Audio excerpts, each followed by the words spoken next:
the new map in the recent hours, in the last 2 3 hours, we had American attacks in the southern part of Iran. Look at the map, you see the targets. It's Bandar Kangan. In the port of Kangan is the port of Abbas, Bandar Abbas, or the just below Bandar Abbas, close to the Persian Gulf, close to the Strait of Hormuz, you see the Kish Island, the Syriac area, Jam, the city of Jam, the city of Jas. Going further to the east would be Konarak, which is part of the Sistan and Baluchistan. That state, that province, close to Pakistani border.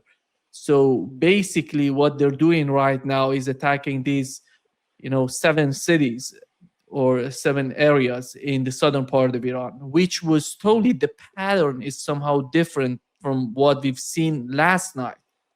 And here is what has happened last night.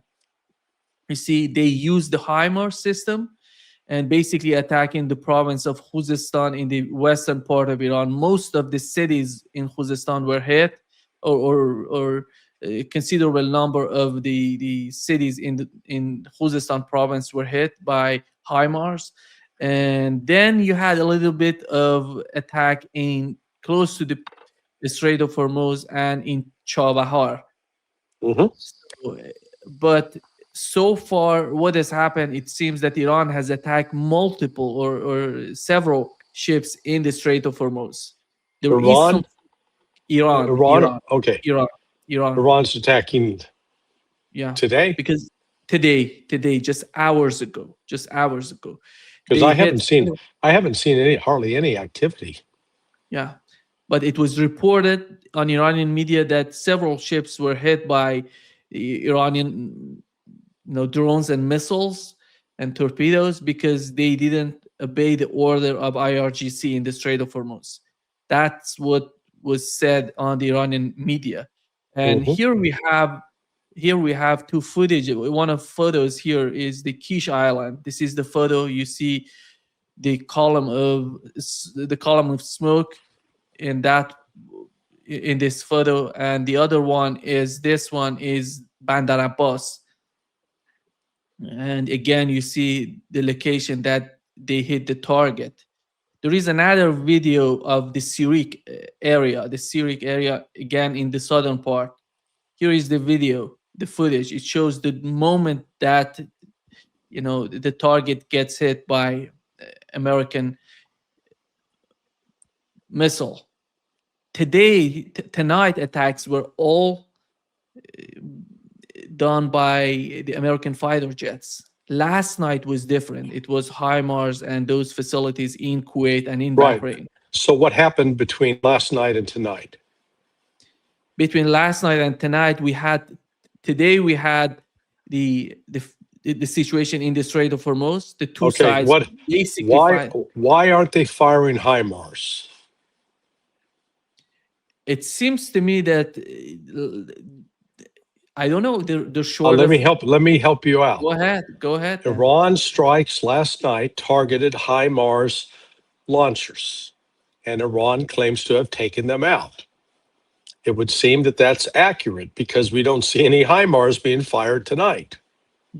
And everything that's being fired is being operated off of the carriers that are down to the south. And they are firing probably JASSMs, maybe some Tomahawks. So it would seem to buttress Iran's claim that they hit HIMARS. Now, if we start seeing HIMARS come out later, then Iran strikes last night missed. But the point is, these are they're not hitting up around Bushehr. They're not hitting up in the north of the Persian Gulf. Yeah. And look, this highlights the tactical problem the United States faces.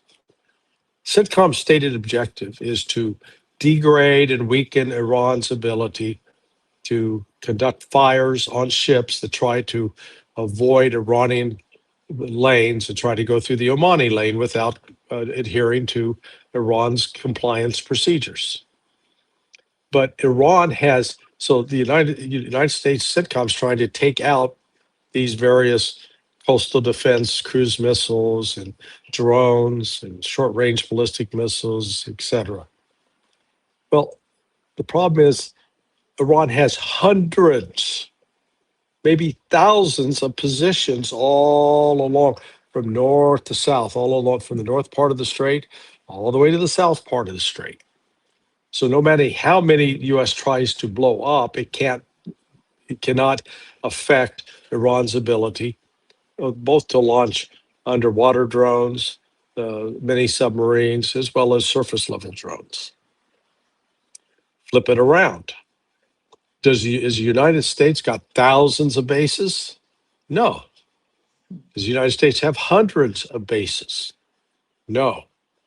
The United States is operating from fewer than 6 or 7 bases, probably less than that. So who has the easier job of targeting? Is it the United States having to go after thousands of targets? Or is it Iran that has to go after 6 or 7 targets?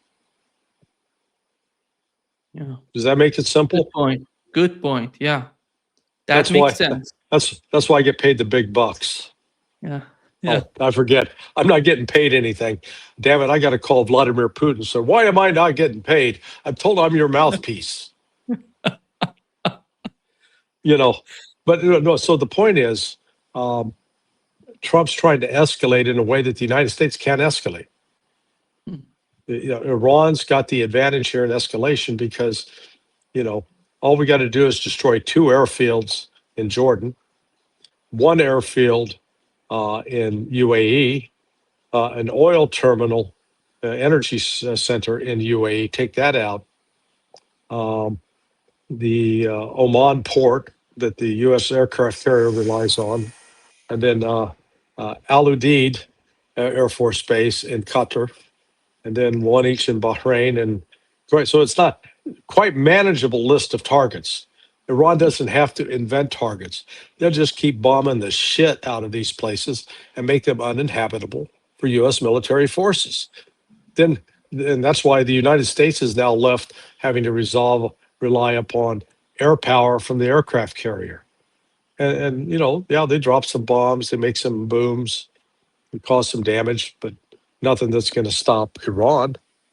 Meanwhile, every day that the Strait of Hormuz remains shut is one more day of potential economic chaos for the United States. Yeah.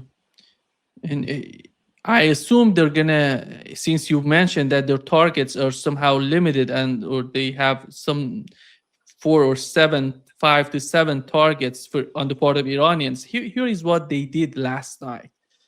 And they targeted the HIMAR and Patriot site and radars in several bases in Kuwait. And they hit the Prince Hassan Air Base in Jordan, the command and control facility. They hit the runway. They hit the facilities, those shelters with the drones, MQ-9 drones.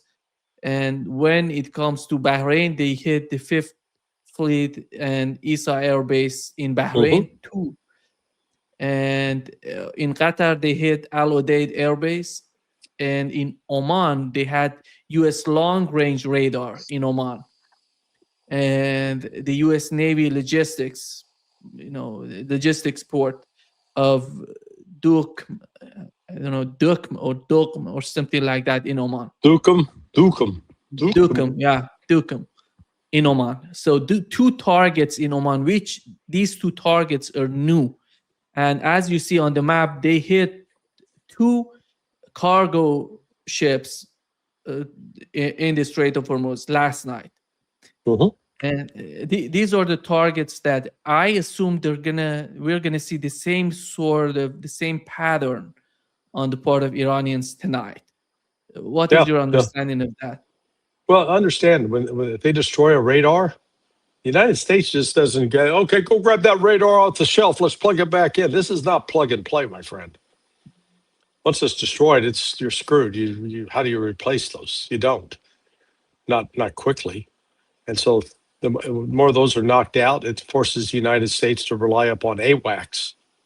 And then the AWACS flying, they're at risk because they don't stay up forever. They have to come down to the ground, and Iran's going to target wherever they land, their home bases. So this is, again, you've got to, if the U.S. says our goal is to degrade Iran's ability to fire missiles and drones at ships, yeah, was good objective. Only one little problem. There are 1,000 fucking sites. Okay, sorry, shouldn't swear. There are 1,000 sites, and so we can be bombing until the middle of next year and not weaken Iran, because every time you bomb it, Iran can rebuild it. Then I mean, it's not like it's permanently destroyed. So again, this is Trump. Trump has picked a fight that he can't win, and then they're going to be up against the economic costs because these more air operations means more aviation fuel. More aviation fuel being used means less aviation fuel for the civilian side, because there is a limited supply of oil now that is used to make diesel and aviation fuel. And so that limited supply remains limited and decreasing. Yeah. Here is the new photo that came out, and it shows that Iran hit another vessel close to Oman. It's a vessel Huh? 40 nautical miles off the coast of Oman, was hit just moments ago by Iranians. This is the situation. I think, I don't know what would be. Donald Trump today was talking about he's going to reimpose the blockade on Iranians, and it's going to be tomorrow at 8 p.m. It seems that local time, 8 p.m. local time, not East Coast or the time here in. So, what does he want to achieve with the new blockade? And again, getting back to the same old policies, what has changed so far that he feels that this time around going to be different? Well, it's not just the blockade. He's now going to charge a toll. Remember, he was all opposed to tolls when Iran was doing it, but by God, he's going to oppose them now.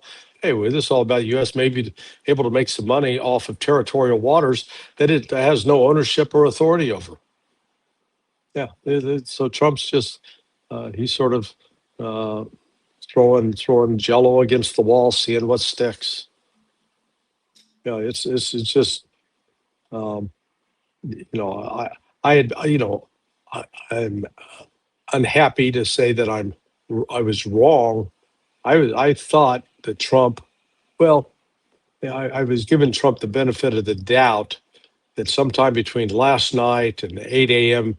On the East Coast this morning, Trump would have come out with some statement like, "Oh, okay, we've got good signs now from Iran. They're willing to talk, and so we're back on track." Well, he didn't do that. So as a result, the stock market fell a little bit, not tremendously yet, but the price of oil started soaring. So price of the Brent and West Texas Intermediate, those jumped over $80.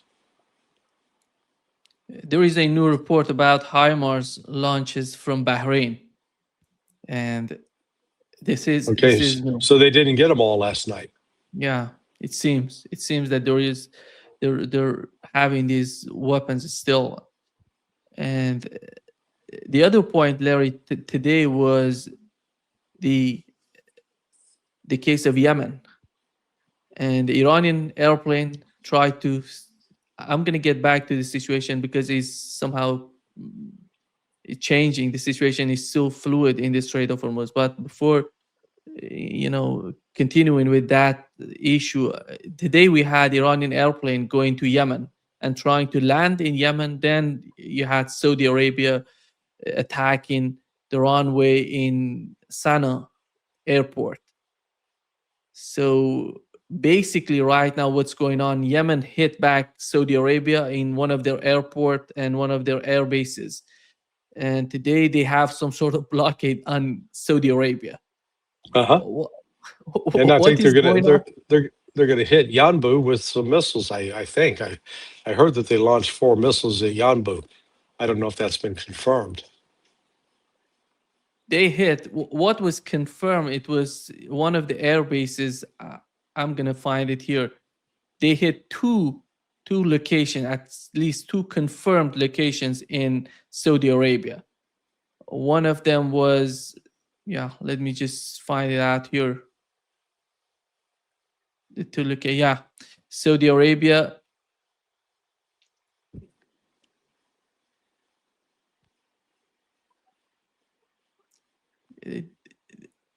These NODEMs of Saudi Arabia, it says temporarily closing Abha International Airport.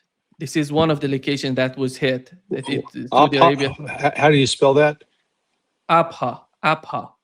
If I'm not mistaken, it's going to be What, Abha International. APHA? No, AB. Oh, ABHA. ABHA, Abha International Airport, and King Abdullah bin Abdul Aziz Airport in Jazan and Najran Airport. And basically all the airports is because Yemen is said in an announcement, they said if this blockade gonna continue on the airspace of Saudi Arabia, as long as they have the siege on the international airport in Sana'a in Yemen. Yeah, so Abha sits near southwestern Saudi Arabia. So it's near the border of Yemen. So it's just barely across the border. And King Fahd that's up more the center of Saudi Arabia. Yeah. There is a footage of their missile hitting so hard in that airport, Abha International Airport. But since the footage is somehow so much problematic, it's going to be graphic, then YouTube gonna remove it from our video. I cannot share it with our audience. But they hit so hard Saudi Arabia. And the problem for Saudi Arabia is if they continue with this sort of tit for tat with Yemen, they're going to hit their oil facilities easily. And they're going to hit their pipeline that goes to the Red Sea. And then it comes the difficulties they're going to face against Houthi or Yemenis Ansarullah in the Red Sea. Abha is down close to the border with Yemen. But it's, you got to go north about 300 miles to get to Yambu, 400 miles, I think.